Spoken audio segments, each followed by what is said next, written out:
15 जुलाई को कार्य समिति की प्रदेश के मुख्यालय यानी लखनऊ में जब बैठक हुई, उस बैठक के दौरान ही केशव प्रसाद मौर्य ने सत्ता से बड़ा संगठन होता है ये कहकर एक नए विवाद को जन्म दे दिया था। इस विवाद को माना जा रहा था कि प्रदेश के मुख्यमंत्री योगी आदित्यनाथ और केशव प्रसाद मौर्य के बीच सब कुछ ठीक नहीं चल रहा है। आला कमान ने दोनों की हाजिरी लगाई, मामला संभला और विधानसभा सत्र से पहले दोनों ही डिप्टी सीएम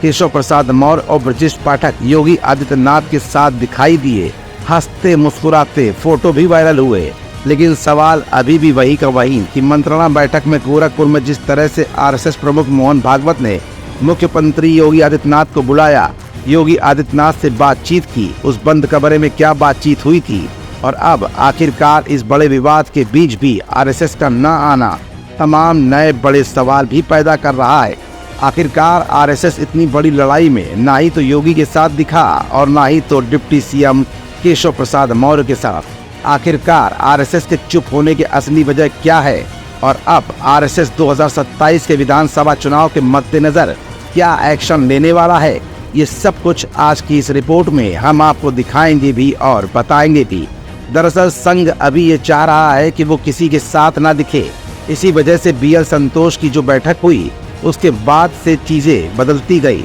हालांकि योगी आदित्यनाथ की ताकत जनता के साथ साथ संघ की तरफ से उनके लिए एक झुकाव भी है। लेकिन 2027 में होने वाले विधानसभा चुनाव को लेकर राजनीतिक जानकारों का मानना है कि योगी आदित्यनाथ के लिए माइनस पॉइंट ये है कि विधायकों का एक बड़ा तबका उनसे असंतुष्ट है। बीते कुछ दिनों से योगी इसलिए भी मीटिंग कर रहे हैं ताकि वहां के नेता अपनी बात रख सकें। यही वजह है कि मंत्रिमंडल में शामिल वरिष्ठ नेता संजय निषाद ने आकर सीएम योगी आदित्यनाथ को जब अपनी समस्या बताई थी, उसके तुरंत बाद ही गोंडा के एसपी पर एक्शन लिया गया था। तब से लगातार विधायकों के अलग अलग दल मुख्यमंत्री योगी आदित्यनाथ के सामने अपनी अपनी समस्याएं रख रहे हैं। लेकिन मुख्यमंत्री के सामने सबसे बड़ी चुनौती अपने असंतुष्ट विधायकों को मनाने के साथ साथ केशव प्रसाद मौर्य के सामने इसलिए भी ज्यादा है क्योंकि जिस पीडीए फार्मूले को लेकर इंडिया गठबंधन को लीड करने वाले नेता अखिलेश यादव आगे बढ़ रहे हैं,